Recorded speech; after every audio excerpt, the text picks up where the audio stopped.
السلام علیکم ورحمۃ اللہ تعالی وبرکاتہ۔ دوستوں، میں ہوں تسلیم رضا، حاضر خدمت ہوں ایک نئی ویڈیو کے ساتھ۔ امید کرتا ہوں کہ آپ لوگ خیریت سے ہوں گے انشاءاللہ۔ اللہ سے دعا ہے کہ اور بھی بہتر ہوں۔ دوستوں، اس ویڈیو کو دیکھنے کے بعد اگر آپ لوگ چھوٹی موٹی بیماریوں کی وجہ سے یا پریشانیوں کی وجہ سے اللہ کا شکر ادا کرنا بھول جاتے ہیں، تو امید کرتا ہوں کہ آئندہ سے آپ لوگ اللہ کا شکر ادا کرنا نہیں بھولیں گے انشاءاللہ۔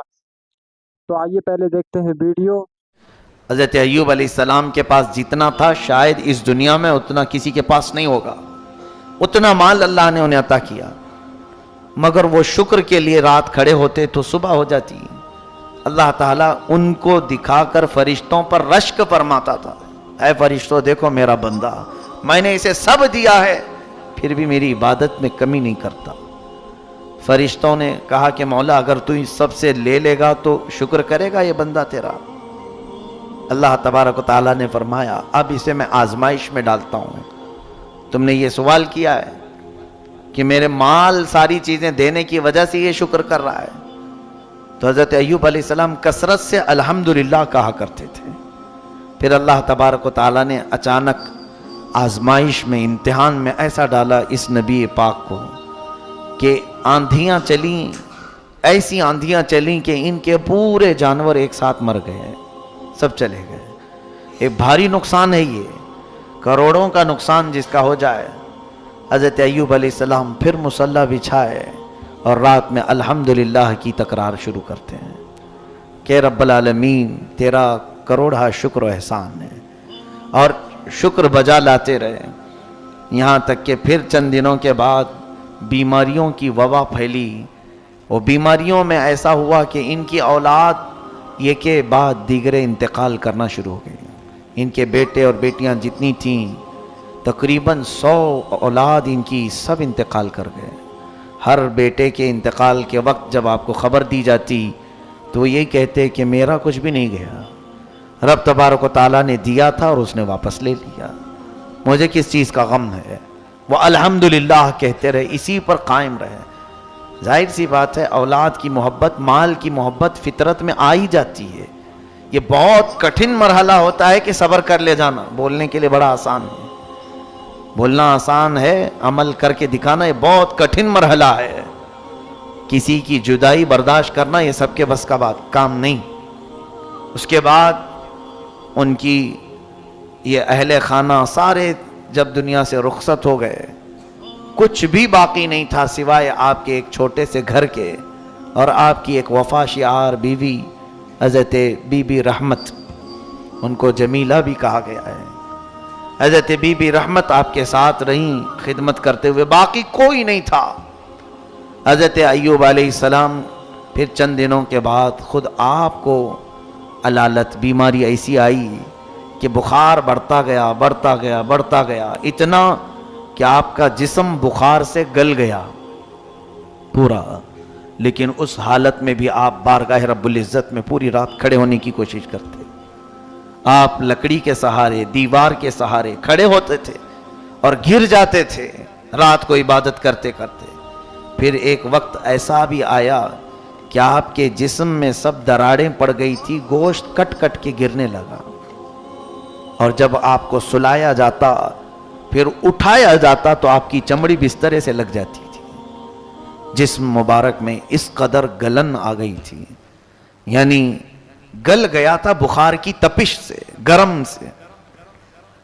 اس حالت میں آپ سوئے رہے، پھر اب کھڑے ہونے کی بھی طاقت نہیں تھی، تو لیٹے ہوئے اپنی زبان سے الحمدللہ الحمدللہ کہتے رہے۔ ایک دن بھی شکایت نہیں کی، ایک دن بھی نہیں کہا میرا تو سب لٹ گیا، میں کیا تھا، کیسا تھا، کہاں آ گیا، کچھ بھی نہیں۔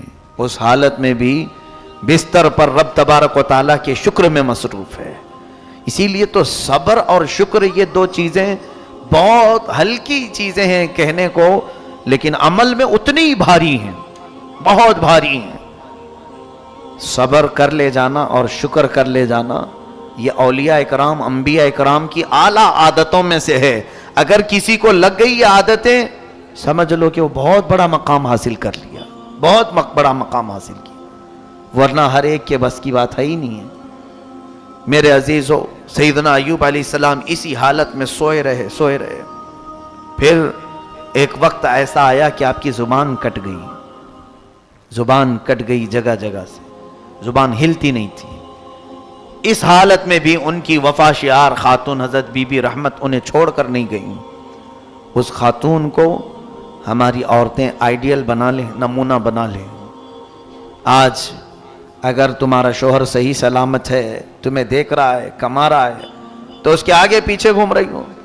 جہاں اس کی نوکری چھوٹی، جہاں اس کی صحت میں کمی آئی، تم فوراً شکایتیں شروع کرتی ہو اور پھر کوشش میں یہ لگی رہتی ہیں کسی بھی طرح سے بھاگ جائیں چھوڑ کر کے.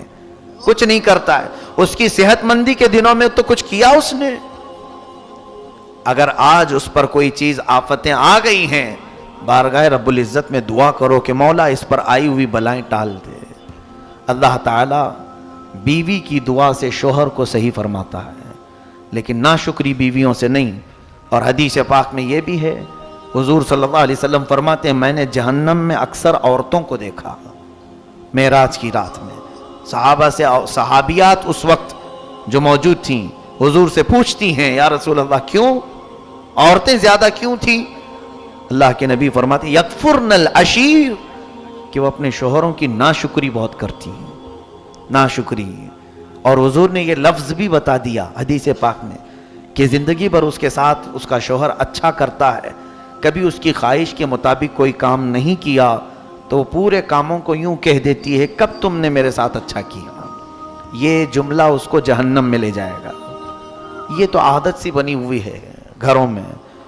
میری بہنیں، عزت مآب خواتین، ان تمام چیزوں سے پرہیز کرو.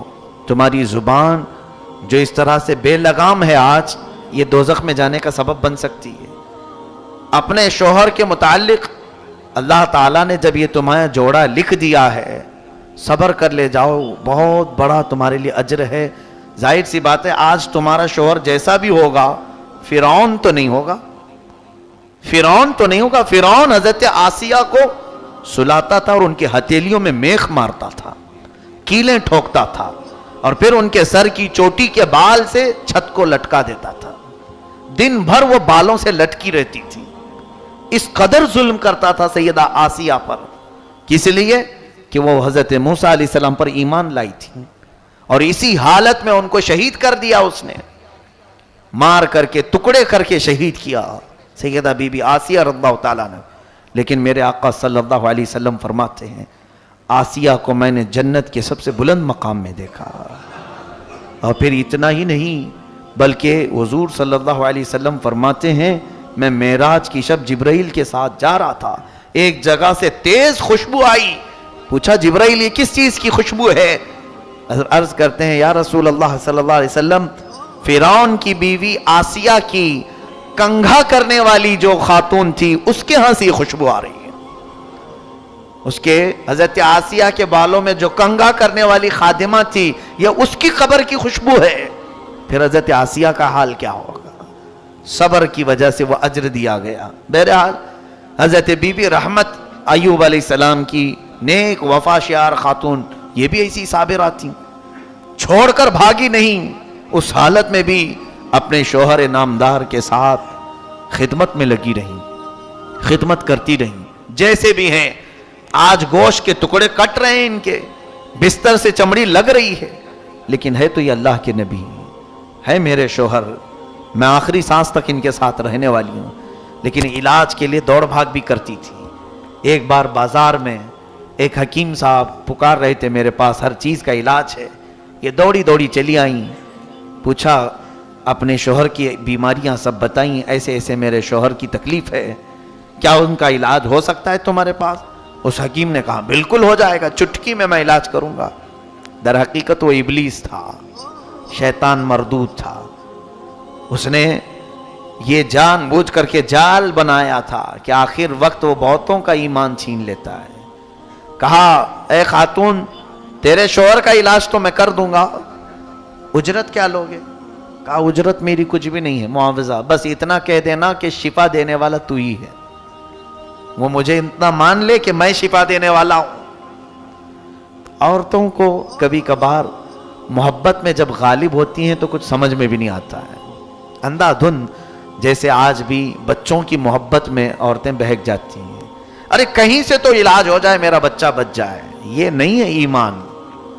میرا شوہر بچ جائے, میں کچھ بھی کر لوں, چاہے مندر جانا پڑے, چاہے کہیں مجھے سر ٹیکنا پڑے, میرا بچہ بچ جائے. نہیں, کفر و شرک کر کے اگر تم کسی کو بچا سکتی ہو تو پھر کس خاک کی زندگی جی رہے ہو؟ یہ نہ ایمان ہے نہ اسلام ہے. یہاں تمہاری آزمائش ہے, یہاں تمہارا امتحان ہے. اپنی چاہے سخت بیماری ہو یا اپنے عزیزوں کی, حرام راستہ تم اختیار کر ہی نہیں سکتے. نہ کرو جب تک ہو سکے. بیماری کس نے دی تمہیں؟ اللہ نے. اور شفا کون دے گا؟ اللہ. یہ عقیدہ بس کافی ہے. مجھے جو بیماری پہنچی ہے وہ اللہ کی طرف سے آئی, اور شفا بھی اللہ ہی عطا کرے گا. اس عقیدے پر قائم رہو بس. حضرت بی بی رحمت غلط جگہ پر پہنچ گئی تھی لیکن انجانے میں, اور انہیں اپنے شوہر کی محبت تھی. ان کو خیال بھی نہیں آیا کہ کیا گمراہ کرنے کی بات کیا ہے, کچھ نہیں سوچا. انہوں دوڑتی دوڑتی آئی, اپنے شوہر سے کہہ دیا اب آپ کا علاج ہو جائے گا, اب گھبرائیے مت, میں نے اچھا ڈاکٹر تلاش لیا ہے, اچھا حکیم مل گیا ہے. کہا کیا؟ کہاں سے حکیم ملا؟ کہا بازار میں ایک بہت بڑے بزرگ ہیں, اچھے حکیم ہیں. کہا اجرت تم کہاں سے دو گی؟ ہمارے پاس تو کچھ ہے نہیں. کہا نہیں, وہ اجرت بھی نہیں لیں گے.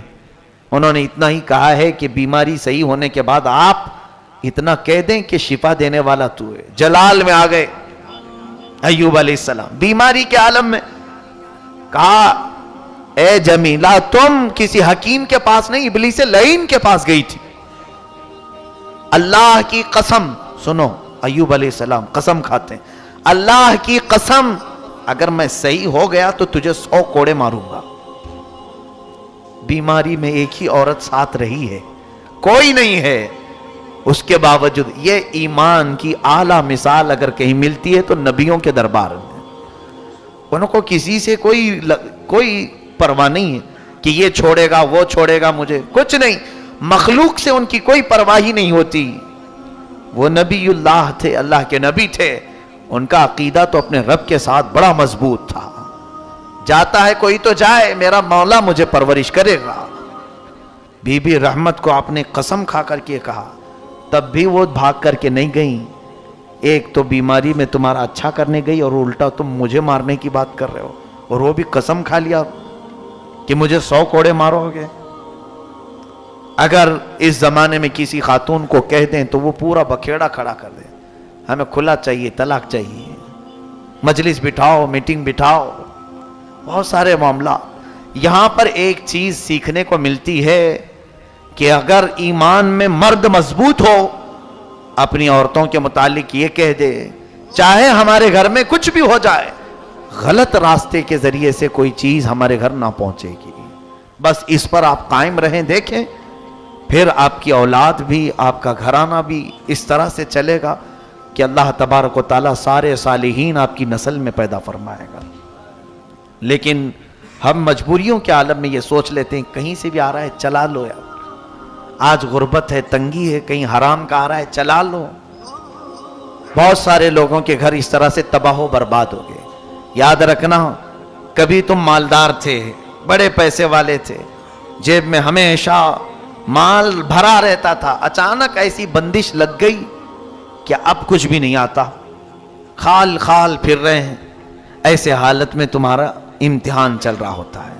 اب تمہاری بیویاں اگر صابرہ ہوں تو کہیں گی کہ چھوڑو, اچھے دن بھی ہم نے دیکھے ہیں, یہ برے دن بھی ٹل جائیں گے, اللہ تعالیٰ پھر اچھے دن لے آئے گا. لیکن اگر کوئی یہ کہنا شروع کر دے خالی خالی پھر رہے ہو, کیسے چلے گا, جاؤ کہیں سے منہ مار کے لے آؤ.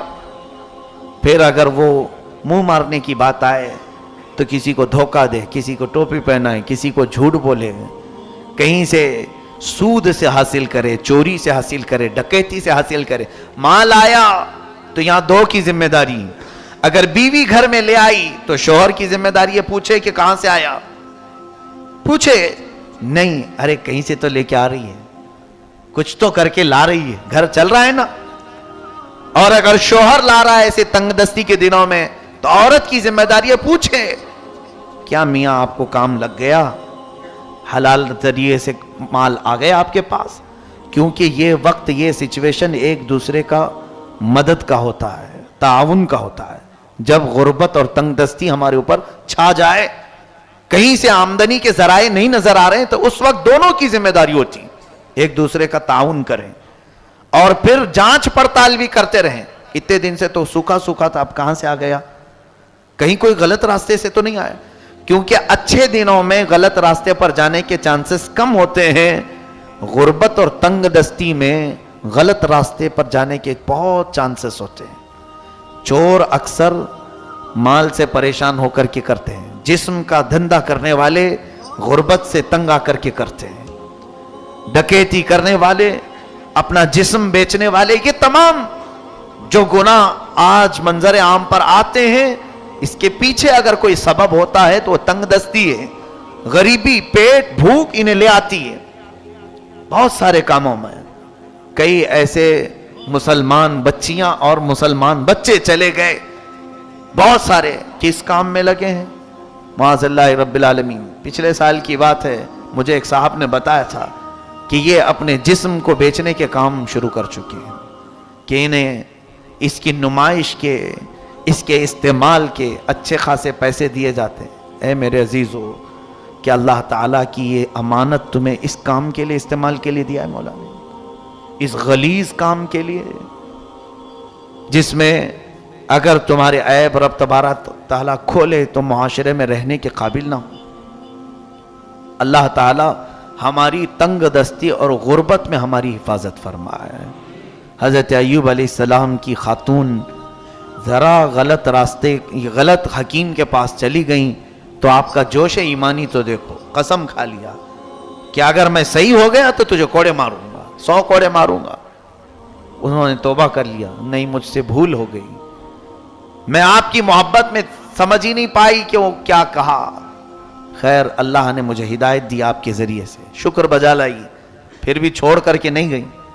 اب دیکھیں اب پوزیشن یہ آئی کہ حضرت ایوب علیہ السلام کے ذکر کرنے کے لیے جو زبان تھی وہ زبان بھی لڑکھڑا گئی۔ زبان میں ایک روایت میں ہے کہ 8 ٹکڑے ہوئے تھے، کٹے ہوئے، بیچ میں سے دراڑیں تھیں۔ اب وہ زبان ہل نہیں پا رہی تھی، جو الحمدللہ کی تسبیح ہے۔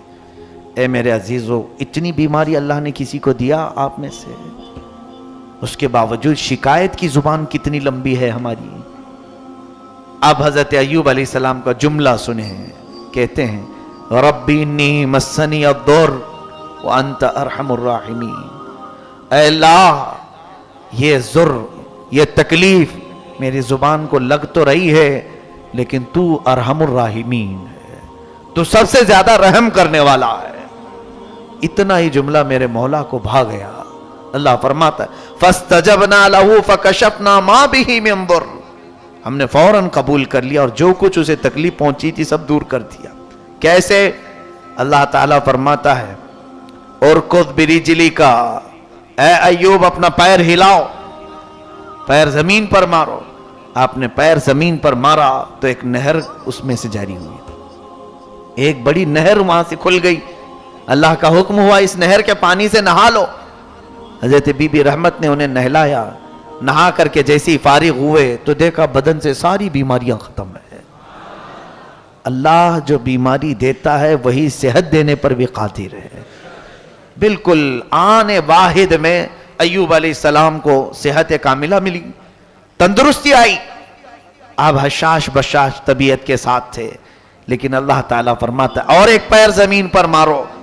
آپ نے دوسرا پیر زمین پر مارا تو اللہ تبارک و تعالیٰ فرماتا ہے آتیناہ اہلہ ومثلہ معہم، ہم نے ایوب کو اس کی پوری اولاد دوبارہ زندہ کر کے دے دی، بلکہ اتنی ہی مال اور ہم نے اسے دے دیا جو پہلے تھا۔